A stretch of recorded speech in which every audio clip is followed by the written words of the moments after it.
Hey friends, welcome back to another episode of Seeking Our Spirit, a podcast where we explore all things spiritual.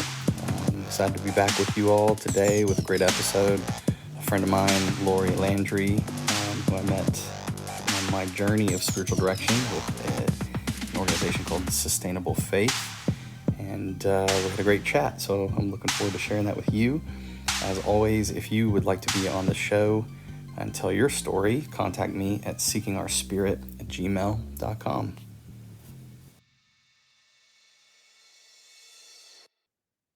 There we go. So we're rolling, friends. So let me start out by saying thank you so much for being willing to do this with me. Join me on my passion project here. And like we said on the phone, you have the, not that you have the honor, but you're my first female guest. So I'm excited for that. I do have the honor. Yeah, I'm grateful. Yeah, so thank you. And I guess, can we just start out by having you say just real briefly, a little bit about you, who you are, where you're from, what you do, and then we can jump in. Sure. My name is Laurie Landry. I live in Charlotte, North Carolina, and I am currently serving as a pastor. My title's Pastor of Spiritual Formation at a little church in Charlotte called Warehouse 242. And I'm kind of new to the ministry world. I've only been doing this role 2 years and working for a church like 3 to 4 years. So more of my background is in the counseling world. So yeah. Can I ask what the counseling was? Like, what kind of counseling were you doing? Yeah, I mostly worked in the domestic violence field. I worked for a county agency, and we offered free counseling services for victims of domestic violence and child witnesses of domestic violence. So wow. And that was your studies were counsel, psychology, social. What led to that? Yeah, my undergrad degree was in psychology and religion, and then I got a master's in counseling through Gordon Conwell Seminary. They have a Charlotte campus, so I was here in Charlotte. So that's so funny. Through our journey, I guess I should have said we know each other through the Sustainable Faith and our spiritual direction school, but even though we got to hear each other's stories, either I heard it and didn't pick it up or just forgot, but that's almost identical to my, I was going on that route to be a therapist of some sort and had psychology and religion minor, and then sort of felt that call and switched those. So just so funny. And then funny that you end up in a pastor role too. Here I am. Yeah. That's great. And did you say, and mother as well, right? Yeah, married my husband Joshua 21 years, and we have 3 kids, Noah, Jack, and Katie. They're 16, 15, and 10. So fun. Full house. Yeah. Awesome.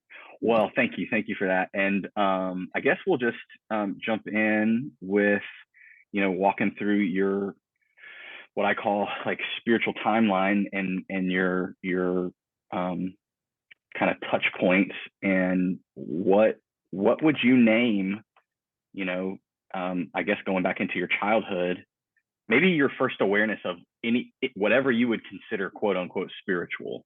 Mm-hmm. And some people, like some people know that from very young, and it's like an awareness that's just always there. Some people have some sort of pivotal moment, and it might even be later in life. But what would be that for you? Yeah, I would say my early childhood, I often use the word chaotic, was a little chaotic.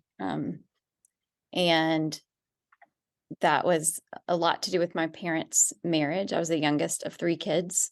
And we weren't really part of a church or faith community, but I do remember every year we'd go to my grandmother's church for Easter, and so that felt significant that they're just feeling something was going on there, and just a curiosity in me about that. I also remember, I don't even really remember why. I guess we visited a church near our house, and I just remember they had a really giant Bible, And there's something about that, the size of it even, that I was like, Yeah. there's some kind of, I was just impressed by the reverence of it. But I think even early on, some of like moments that felt spiritual to me in some ways were um my mom rocking me in the rocking chair. There's something just like a sweetness in that, um that felt like a spiritual connection. Mm. And I also was a kid who would like sneak out of my room at night and like try to watch the whatever show my parents were watching, or listen to their conversations, which I don't think I'm, now that I am a parent, I feel like I think I thought I was sneaking around, but I was probably pretty obvious, they just were too tired to do anything with me. But just the like gathering of adults and the laughter, I think I felt a spiritual movement in those moments, Huh. something about that connection, communities, like maybe there was like a little bit of a longing in me in hearing that as a kid. Yeah. It's interesting. What can you so I'm curious if that and I'm sorry if it could possibly be a tender question, I don't know, but like, is that connection you named with your mom, that spiritual connection, Mm-hmm. is that something that continued through, or was that just sort of a sort of snapshot? Yeah, for sure. And I think because at that time, and there was a shift that I can talk more about when I was maybe in third grade in our family. But I think at that time, something about the safety and the nurturing experience of that, Mm-hmm. and just being held, Yeah. felt like it. Yeah, it was. When I think about now kind of the attributes of who God is, I think about that part of God being like a mothering God, of that Mm-hmm. being held in that way. So Yeah. yeah. Nurturing. Yeah. There's Mm-hmm. that one great scripture that's sort of random when Jesus talks about like the mother hen, right? Like, Yeah. yeah. So sorry, I cut you off. So Yeah. you were about to say something else, moving on from there. Well, so then and when I was in third grade, my parents had a good friend who died had cancer, like kind of a long cancer battle. And then this is a little bit more of their story than mine, but my mom tells the story of visiting her in the hospital and seeing cards on her wall, and one in particular, like from her church, or from her church Sunday school class or whatever, and one in particular had the name of Jesus on it, and having this like visceral reaction to the name of Jesus on this card, and seeing this woman who was dying and yet was really at peace. And so that kind of led to her, a bit of a conversion experience for my mom, in return for my parents to church, and really brought a lot of healing to their marriage too. And so, because I was little, I was in third grade, my brother and sister were in high school, so I think they probably would have a different telling of that story. But for me, it was a marked change, and I was like so excited to go to church. I thought that was like a fun thing to get to do. And the best part was, we went to an Episcopal church, but it met in a Lutheran church building, and so we would meet after their service at 1:00, and we'd always get McDonald's for lunch. So that was like the highlight of my little Happy Meal action. That's right. What not to go off on an aside there, but I'm just curious. So that was Charlotte, right? Yep. So what do you remember why the Episcopal Church was meeting in a Lutheran? Like that, I mean, that's pretty unique, because usually the Episcopal Church is very old and is sort of set up already. Yeah, that's a great. It was a new church. I mean, it was newly forming, and they did not, maybe they'd already been given land and they were building a building. So this was just for a time, because we did eventually move into our own building. I bet it was like, as Charlotte was expanding out, they were probably planting churches. Okay. That's right. Yeah. And it was, because it was a bit, further out. And our priest was 6'8" and British. And so to me, he was like literally larger than life, and his accent. was added to the whole experience too. Very regal. Yeah. Yeah. Cool. And so, okay, anything else you want to say there in terms of just, that track of church? I mean, so it sounds like, there wasn't a ton of spirituality per se in practice or in your sort of consciousness, real young, other than the experiential things like you named, and then church sort of came into the picture there.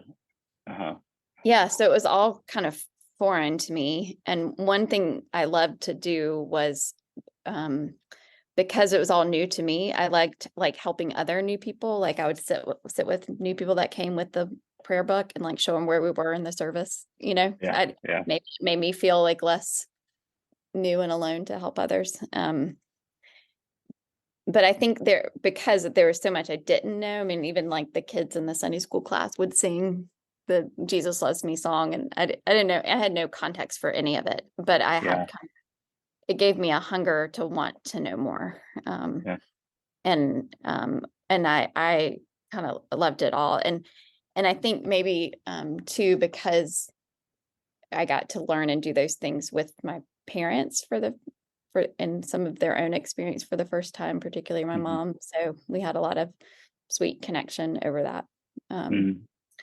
But I think even in that, I mean, I loved the liturgy of it. I loved, I was an acolyte, so I would ring the bells and make sure I do everything the right way. And, but I think my first kind of experience of God and church was more through people, for sure. It was kind of a conversion to community, in the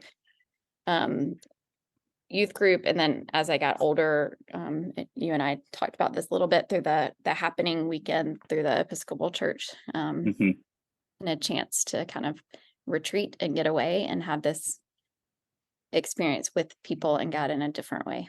So it's fascinating to me, because one thing that is, as I have these conversations with people, one thing that comes through, and I'm already saying this every time, even though I haven't done a ton of episodes, and I'm sure if anyone ever listens to this, they'll be sick and tired of it, but it's like these languages and these themes that run through people's lives. And so already from very early in yours, it was people and community, even in what you named in terms of the adults, listening to them and being attracted to that. And so that's just so fascinating to me. What do you think, sorry, hard question. I mean, what do you think it is about that was so impactful or spiritual for you? It's just love of other and just community and communion with one another and close relationship, or I'm already, and sorry to cut you off, I'm already, we probably can't go down this rabbit trail, but I'm already thinking about that because I know you and the 9 thing and wondering how that all relates. But anyway, I know. Well, listen, you got to give the listeners what they want, Brett. I mean, now you're bringing it up. People might be like, "Oh, tell us more about that." What is he talking about? Oh no, but that's a great question, and I think it's probably layered, right, as most things are. But I think that I think there's something. There's always been something affirming to me in when I can feel isolated or alone, and hearing others' experiences can validate kind of my own experience and what is true, if that makes sense. So,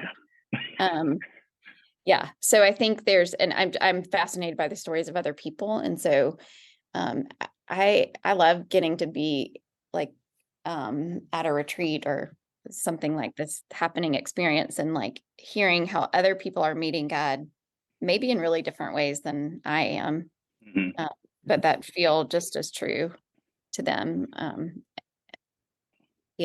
So I also think we're just made for community, and it's hard and messy, and but what brings me life and joy too.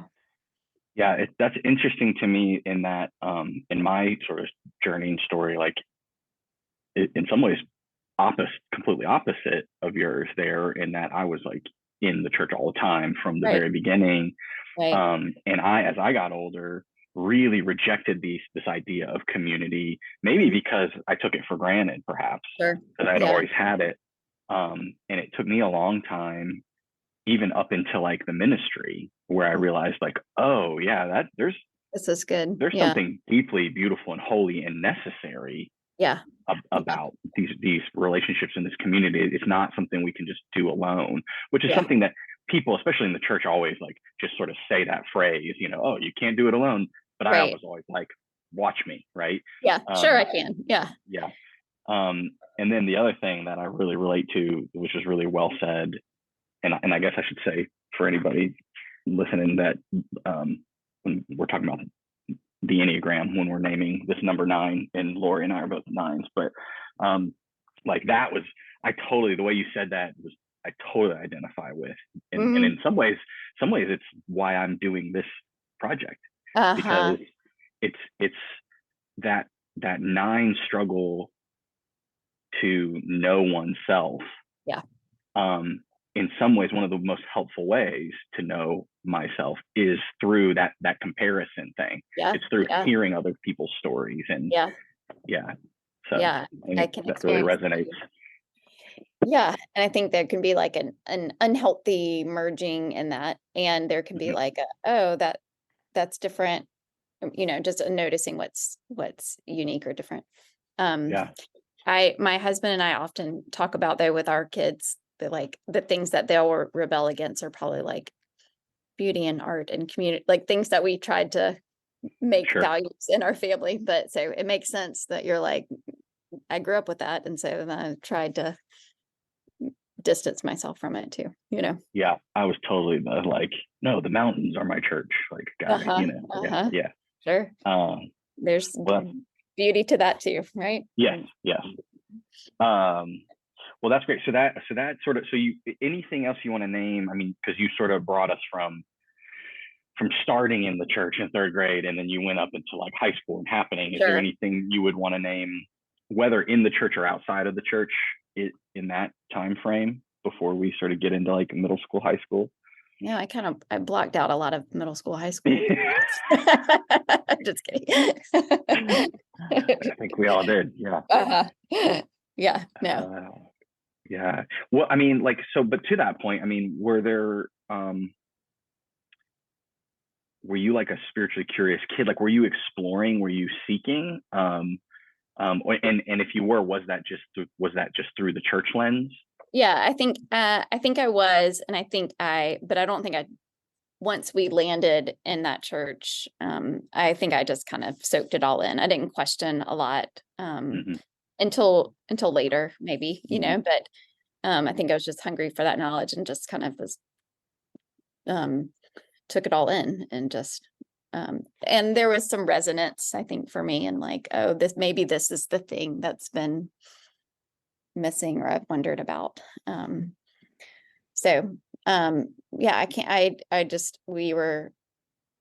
were there, we were at that church a lot, my parents got pretty involved pretty quickly. And so, but I mostly remember that being a sweet time. So, yeah. I'm just curious, what church is that now? Is that still? It's still around, and it's called St. Margaret's Episcopal Church. Okay. Here in Charlotte. So yeah. Cool.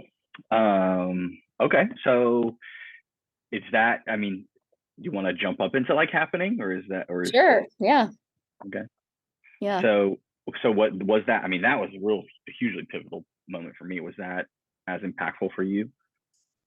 Yeah. And I mean, I think as much from the community and kind of leadership development side too, because if people aren't familiar with it, you go like the first time as a participant, everything's kind of new and a surprise, really, in many ways. But it felt like I knew a lot of the older kids that were part of it, and so it felt like this like opportunity to belong to this thing that I'd kind of been anticipating and waiting for, and to have it is mostly led by kids too. And so to have other youth leading, speaking, teaching, doing worship was hugely significant. in my life. Yeah. And I think it was really set up in beautiful ways for like, affirming like the little gifts and letters you'd get during the weekend, and Caritas. Yeah. yeah. Like not everybody, I'm thankful to meet someone else knows the language. Yeah. So then to go back and be a part of it and get to create that experience for others was really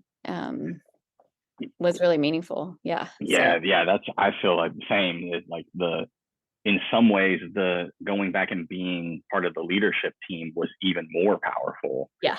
And meaningful in my life than participating.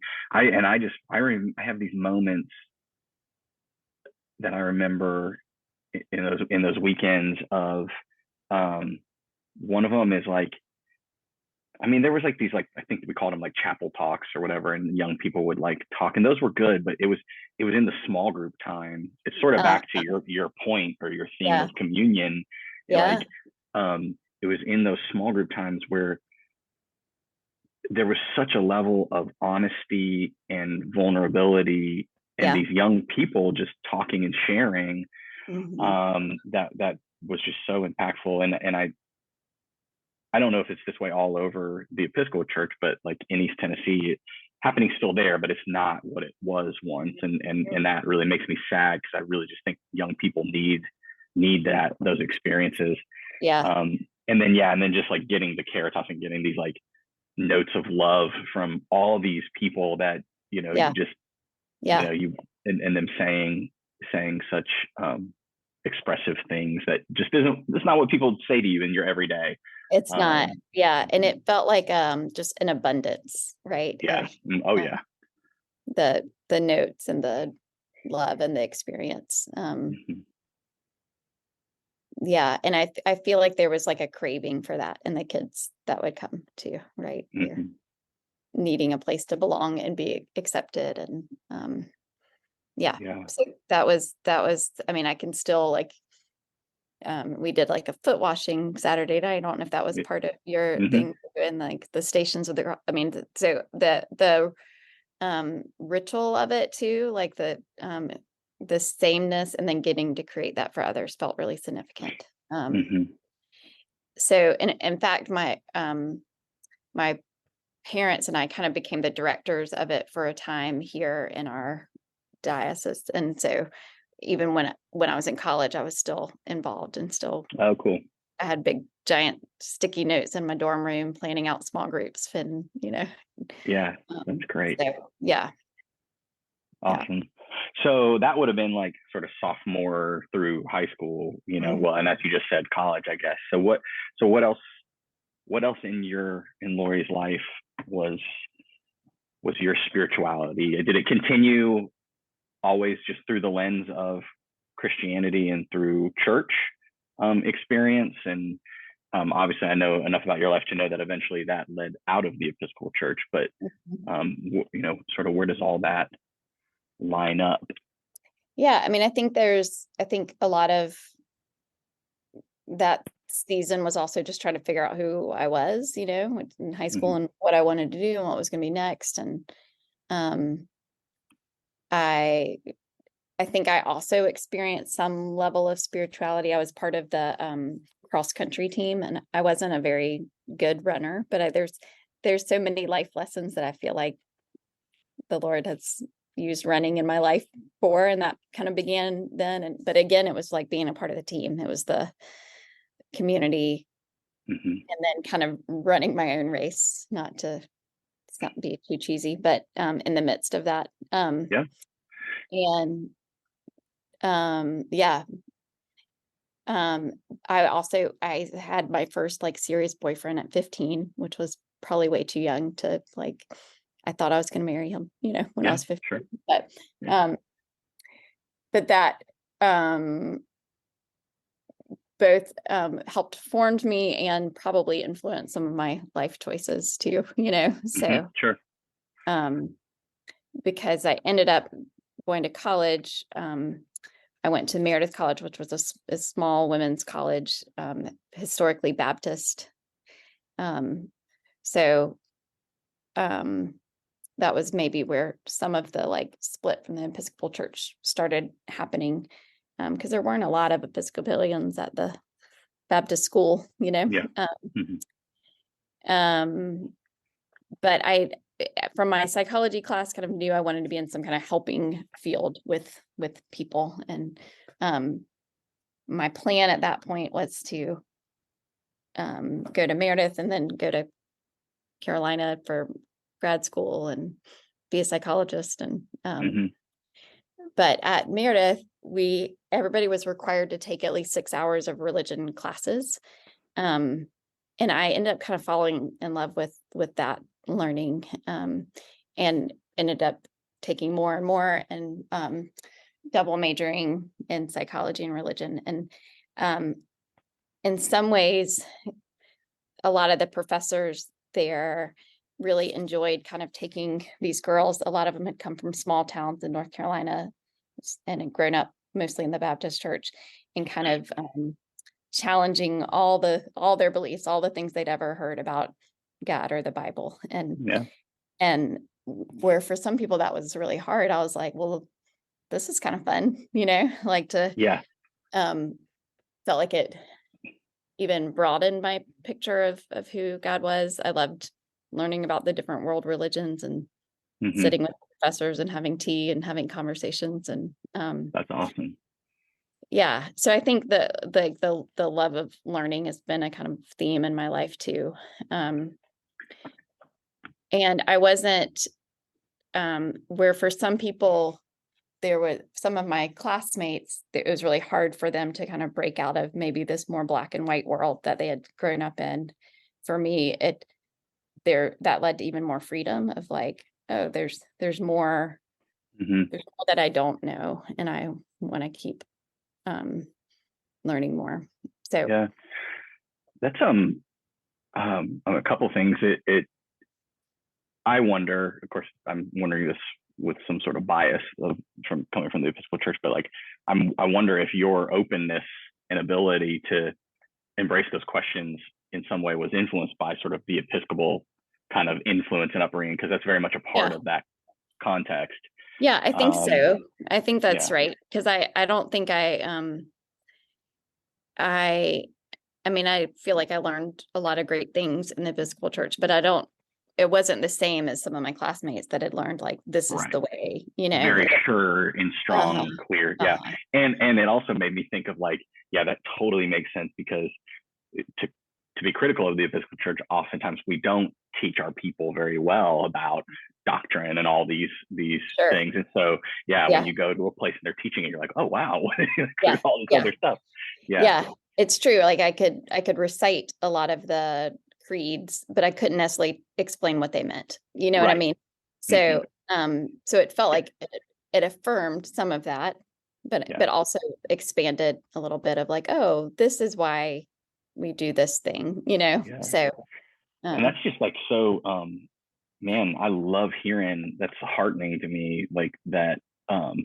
That particularly a Baptist college would take that approach to sort of try to expand these young women's minds and make them question. That's awesome. Yeah. Well, I think it was a loose affiliation by then, but still, but I loved that. And we still had chapel services, but it wasn't like everybody wasn't required to go, but I kind of enjoyed being a part of that and planning those. So it's fascinating now to look back and be like, oh, this church thing has been a part of my life for a long time, because it didn't at that point envision that I would be part of leading a church now, Yeah. I know I'm sort of seeing a little bit of a call story happening here. Sorry. So what about, I want to go back just to your comment about running and cross country, because that's, do you find in general that physicality for you is an expression of spirituality in a way? Like, does that make sense? Yes, for sure. I mean, I think in my most maybe like candid conversations with God often involves movement, if that makes sense. So that's why I'm asking, because it's yeah, funny, as I named, like in conversations, I see many different languages that sort of people experience with God, and physicality is one that I don't hear a lot from people, but it's one that certainly I have in my life. yeah, And very similarly to you, it's like, yeah, I mean, I would go as far as saying that, like, for a long time in my life, running had nothing to do with exercise. yeah, It was like prayer time almost. yeah, for sure. And for my mental health. And I just was actually having this conversation with someone else of like, I wish it had a greater impact on my body. Like people wouldn't necessarily look at me and think I was a runner, but it's really good for my brain and my heart. Right there with you. I'm right there with you. So I don't see any results, but it's like, yeah, but it's good for me. Yeah. I'm doing it. I'm doing the thing. So yeah. Funny. But even like a hike, like a challenging hike or walking a labyrinth, those things are ways that I can connect with God more too. So something about that movement. Yeah. Yeah, and it's very incarnational. I mean, being yes. in your body, being in this thing you're created, being part of the world and the earth. The embodied. Yeah. And that, I mean, again, that could be connected to a 9 part too, maybe more so of like connecting to myself more in that way. But anyway. Yeah, I was wondering the same thing. Yeah. Cool. Okay. So college, you get there. Expanding sort of your awareness of theology, religion, spirituality. And then where do we go?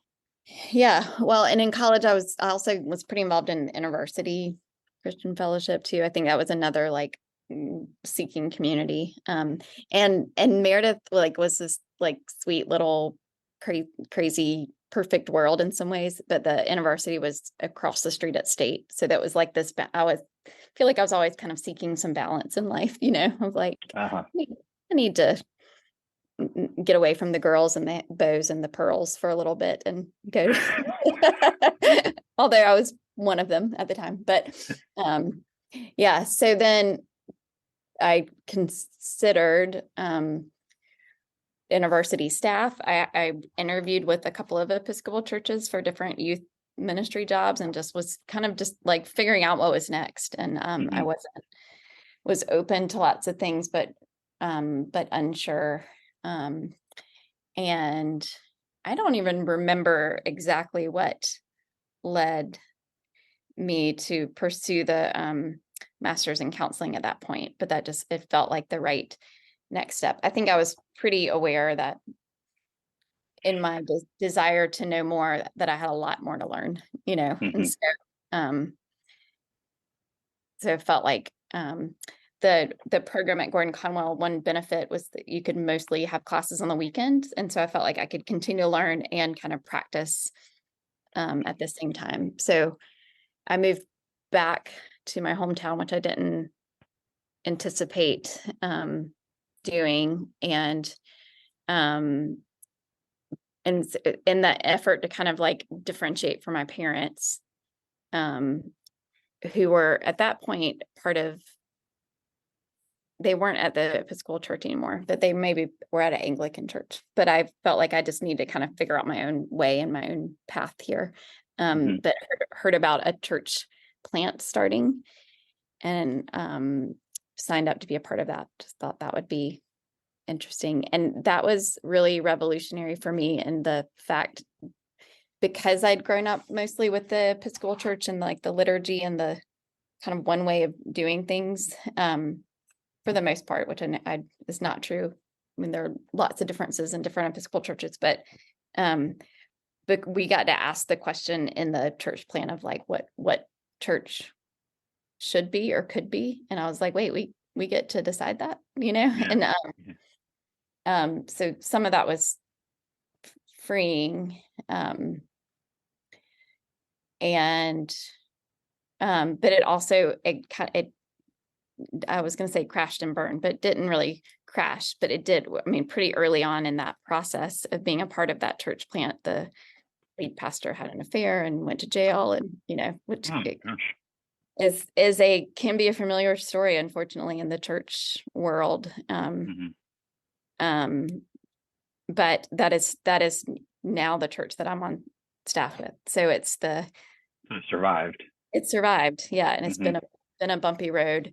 And a significant part of that has been the people who've kind of chosen to stay and invest and work through the hard things. So well, what strikes me about that too is in some way you had, I mean, that's sort of the plant thing is sort of in your DNA too, in that your first experience of spirituality in church was a plant.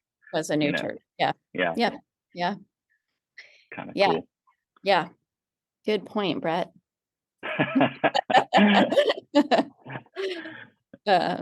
Yeah, but I ended up meeting my husband through this church plant early on, and I mean, we were all just kind of kids figuring out what we were doing in many ways. But I think that the next phase of life, because I'm kind of in seminary working on this graduate degree. I'm working at a residential maternity home with, I mean, we had clients that were anywhere from 12 to 42. So we had like young foster care kids to older women who are homeless and struggling with drug addictions. And so I'm kind of living in that world a little bit.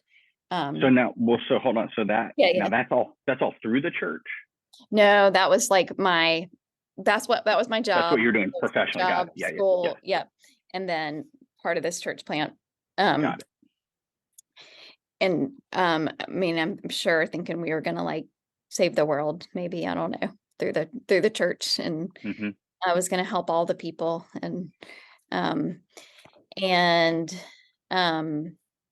Yeah, but not long after, I mean, this is fast forwarding through a fair amount, but not long after my husband and I got married, we struggled with a time of infertility and miscarriages. So that feel like just kind of a dark chapter in our lives, in our spirituality, for sure. I think I'd mostly had identified as kind of like the good kid, and you do the things and you get the result, and but that's not not really how the world works, you know. So was that maybe like your first experience of like, well, it's interesting because you name early on of like chaos, you know, and coming out of that, but then it was like your life looked pretty stable, you know, after that. And then, so would this be maybe the first time after that stability of that thought of like, if you do good, you get good, that doesn't really line up?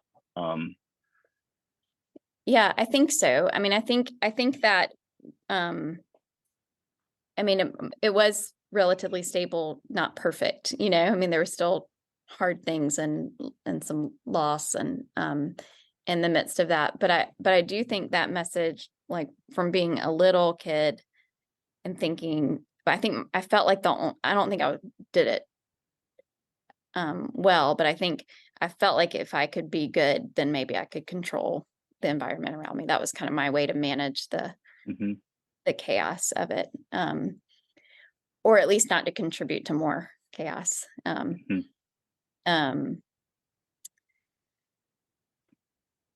And you're particularly referring to early childhood.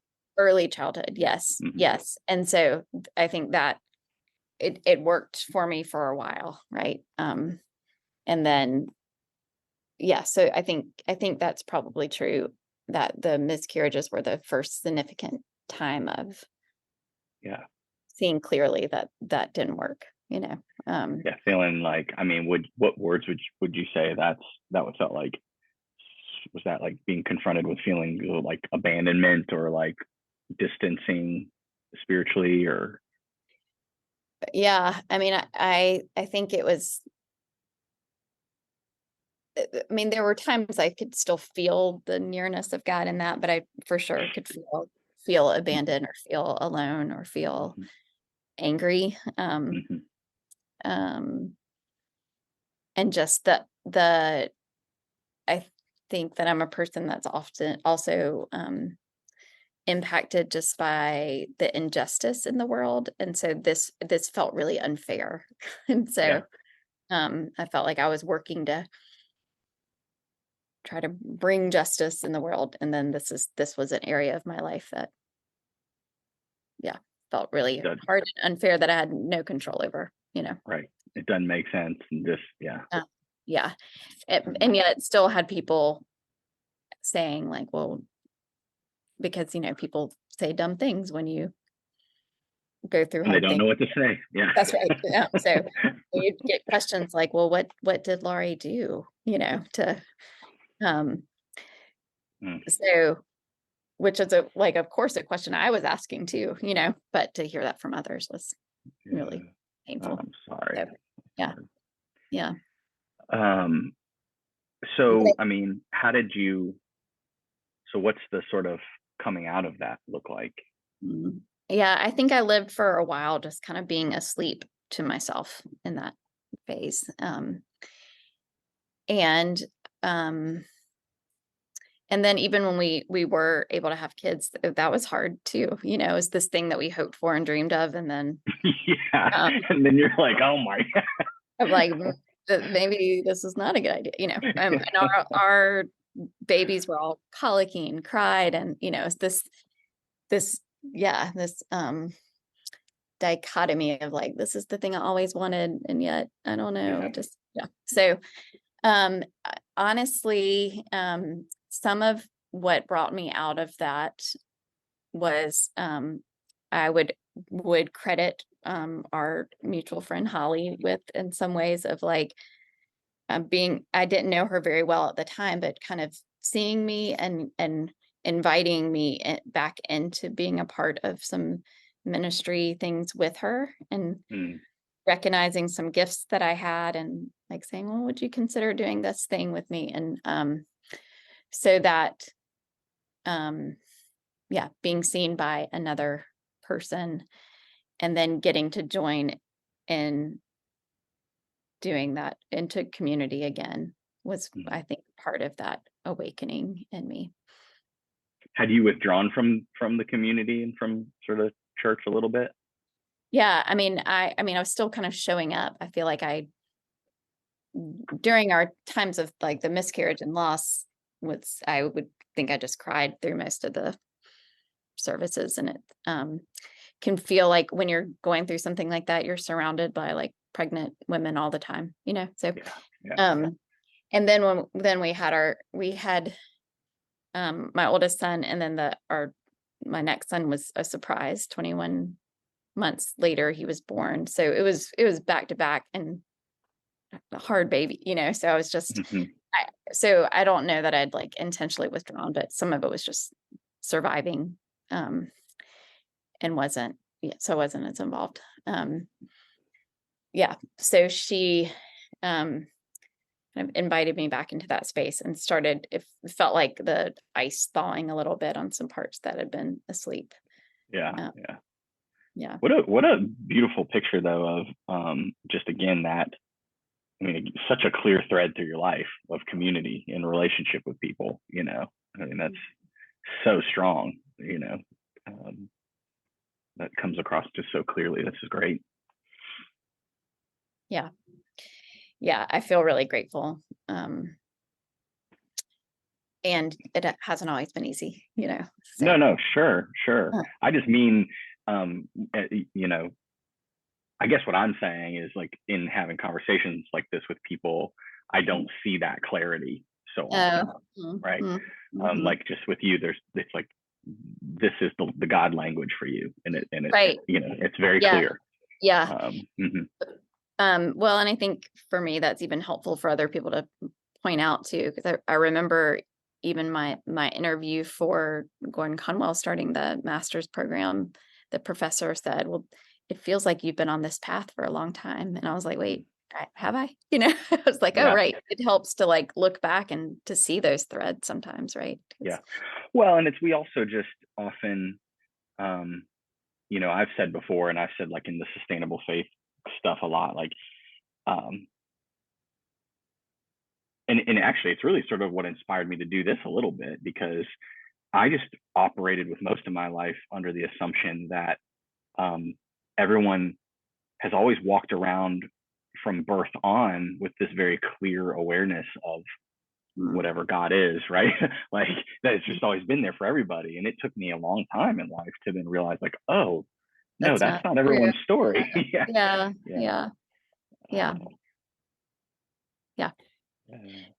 So then I think I probably just, if I'm like finishing the timeline, I think I probably dove in a bit too much to like, I was like, oh, this feels good to be back and doing life and community and ministry, and probably put a little too much of my identity in that, in trying to figure out mothering and working, and then my husband was recruited to work for Apple in Silicon Valley, and we made a decision pretty quickly to move from Charlotte to California, and that season was really sweet and hard, because it was like all of these roles, and my counseling license, there wasn't reciprocity for that in California. So all the things that had kind of been identifiers for me, my family, my community,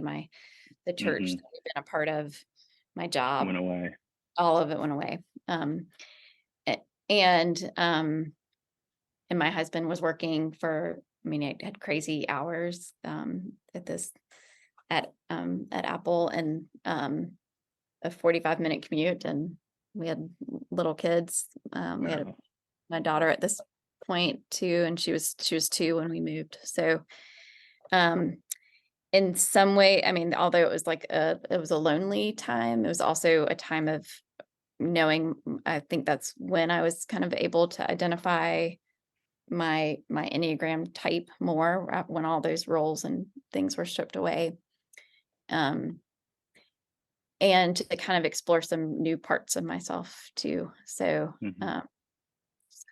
it helped that we were in a lovely place, because I would go and run along Highway 1, and it was like a 45-minute drive to get there. So it was hard too. So and that was 2 years.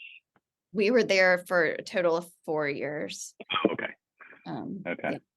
And was there any like, continuing with that thread, did you find community and relationship there? Yeah, it was harder. I think it's harder as adults to make friends. And people also severely underestimate the difference in just like, even within the same country, just culture. Yes, there was a cultural difference for sure. And and there's parts of the South that I don't love, but it's also true that that people, it was over a year that we lived there before we were ever invited into anyone's home, and that was really different than our lives here. Yeah. But it was also because my husband and I met at this church here. It was our first time we kind of looked for a church together. So that was a unique experience, and for my kids too. And my husband would like keep a spreadsheet and have everybody rate the experience after each service. And he grew up in like all kinds of different denominations, so we tried all kinds of things, and it was fascinating. And my kids would ask a lot of questions, and mostly what we talked about was just that there's all kinds of people that love Jesus and are trying to figure it out,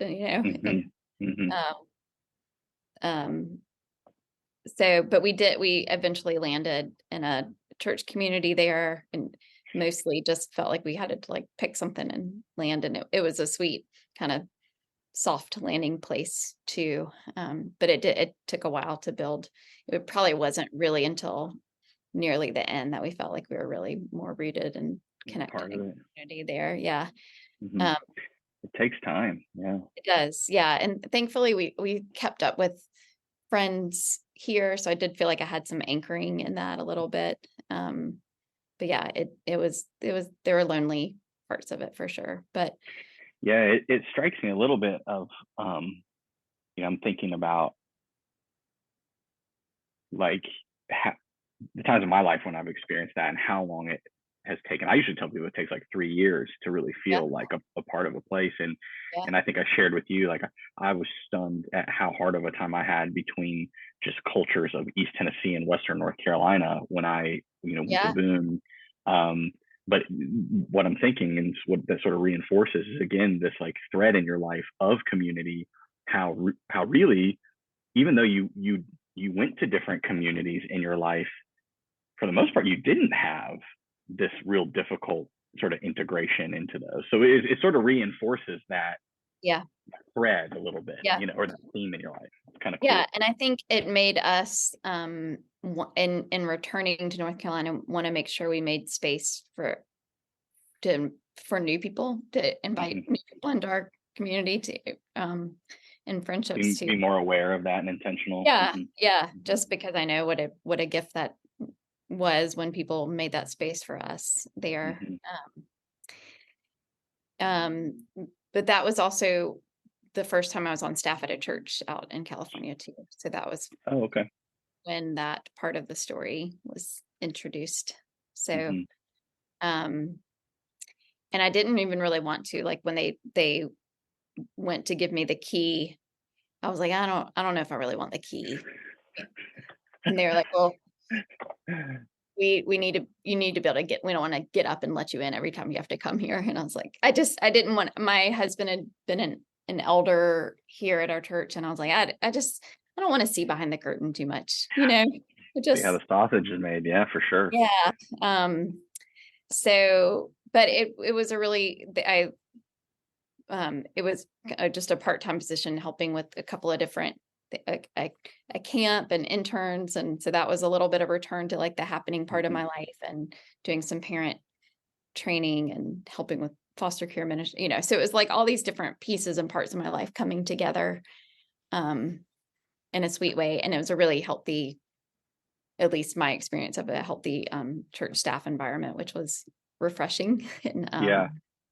and I was thankful to be a part of that.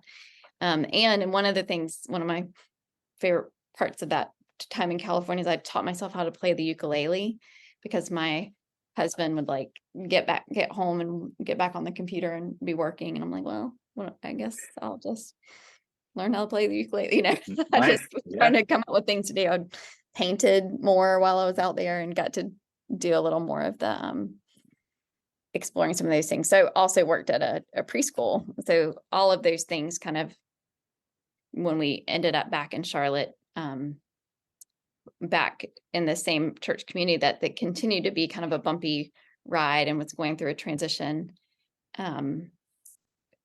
They asked if I'd come on and be on staff for just a year. And part of it was working with all those things that I just talked about, like the preschool ministry and different things. And so Oh, wow. it felt like all these, Like you were prepared for that. yeah. And when I was in California, I was like, well, I guess I'll try that for a bit. Felt Yeah. like I was trying on different hats rather than, so to see all those threads kind of come together here was Yeah. really, That's very cool. yeah. So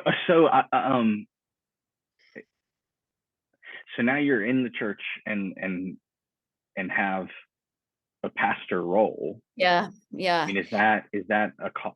Is that a is there a call story there? I mean, is that Yeah. So I agreed to come be part of the staff for a year just during this time of transition. And I was transitioning my family and kind of figuring out what was next. And it was a part-time role at that time. And that was summer 2019. So not long before COVID. And I felt like I was really struck with just having the fresh eyes coming back to the same church, and just seeing some of the unhealth in different ways. I felt really grateful for my counseling background is in Yeah. this role and part of that. And after, I mean, I did the job for a year, and, during COVID, we're kind of reinventing all the things we're doing, trying to figure out how to connect with people. And Right. I was mostly that first year doing, I was a co-director for the kids ministry. So, um, and then after the year was up, I did tell my boss, I was like, I don't feel like I'm supposed to leave, but I really want to discern whether or not I'm supposed to be here and what my role could be or should be.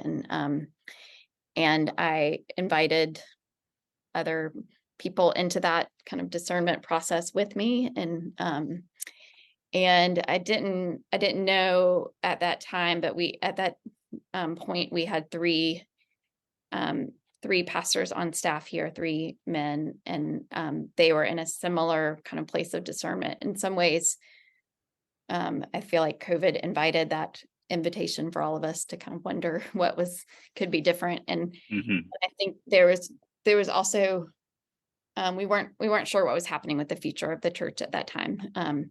But ultimately, through kind of a really beautiful process, two of those pastors ended up kind of being called away to different things. And then the third, who was the community pastor at the time, really felt like he was supposed to stay.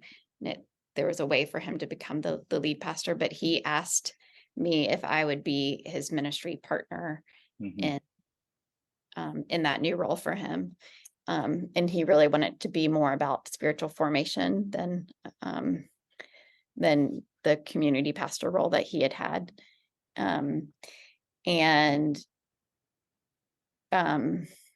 that felt affirming to what I was kind of discerning about, like staying or going, but it still was several months of praying with others that I said yes to that role, but really felt a call to, if I was going to be in that role, that it needed to be as a pastor, not just as a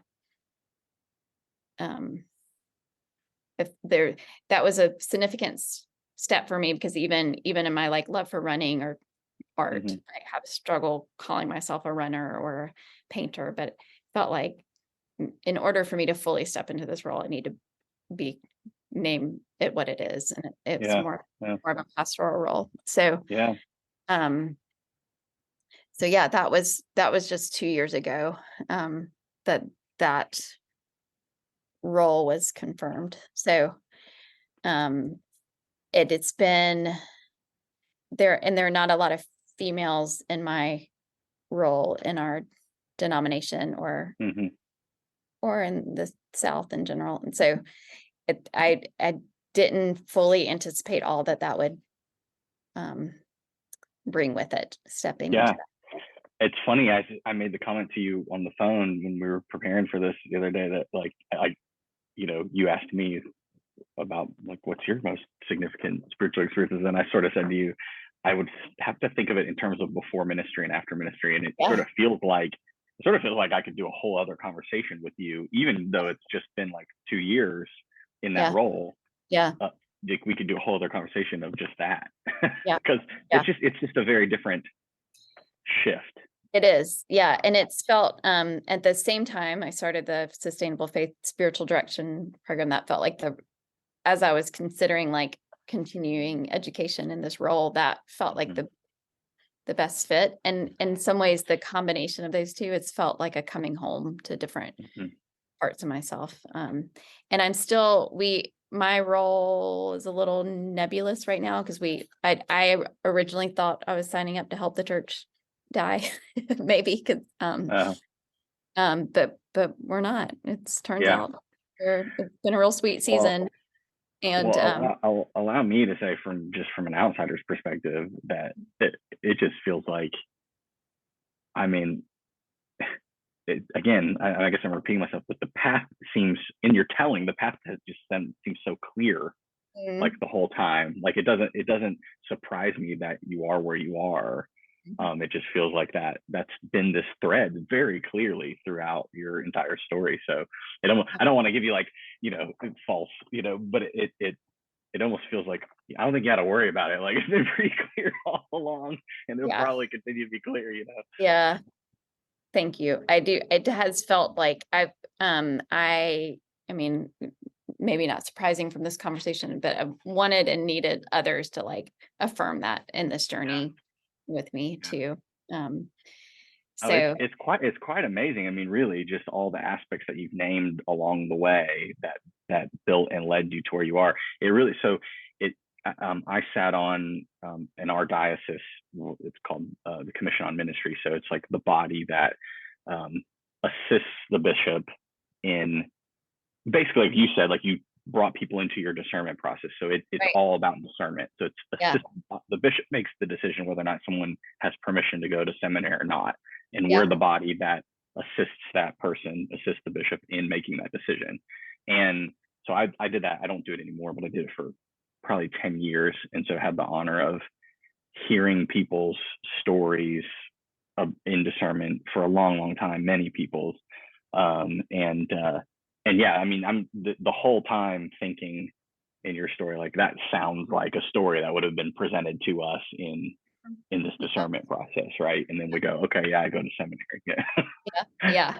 So it's really cool.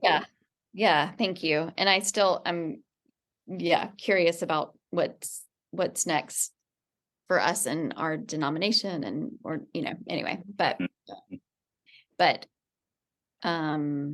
right now I can have the title of pastor and be in this role, and that feels sweet and good most days.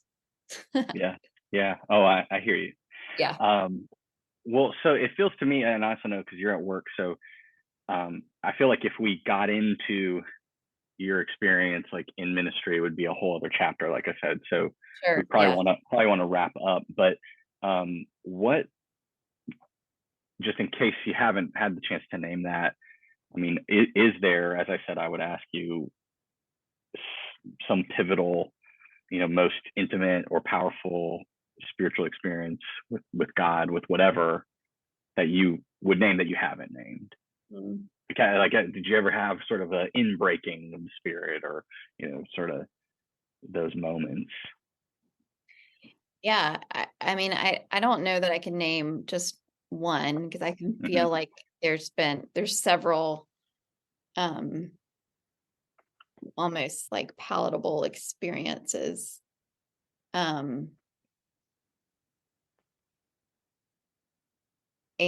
I think that now I'm like reflecting back, I do feel like it's mostly been within community, or kind of like at a conference or a retreat, or Yeah. I'm And that would make sense given your story. So don't feel like, if that's sure. it, then that's fine. I know, but I think part of what I'm like most passionate about is helping people be awake and attuned to God in their everyday lives, and so I love that we get to have those experiences, and I long for more of that in our day-to-day lives, for myself and for others, just to experience that communion with God. I feel like one memory that I have of at Meredith College, where I went to school, there was like a 1 mile kind of loop around the school. And I remember being in the middle of just heartbreak with that boyfriend that I'd started dating when I was 15 that didn't end well, shockingly. But just like walking and crying and praying and kind of crying out to God, but really just feeling the nearness of God. And so I think it was in that moment of sorrow, that feeling this real so it can often feel like in the depths of the crying out that I can have felt the presence of God. So Yeah. When we allow ourselves to emote and actually be real and express emotion, and that can feel like the closer we are to God. Yeah. Awesome. Well, thank you so much, Laurie. Is there anything else that you want to name or say before we go? I don't know. I can't think of anything. I probably will as soon as we're done. I'll think of good. Yeah, you can come back anytime. That'll be great. Thanks. Yeah. Well, I really appreciate you doing this with me. It's a great joy for me, and it's been a joy to get to know you through Sustainable Faith, and I cherish that friendship. And so thanks for sharing this time with me. Yeah, thank you. Thanks for pointing out all the threads and yeah, anytime. I'll talk to you after I hit stop here, but okay, peace cool. and hugs.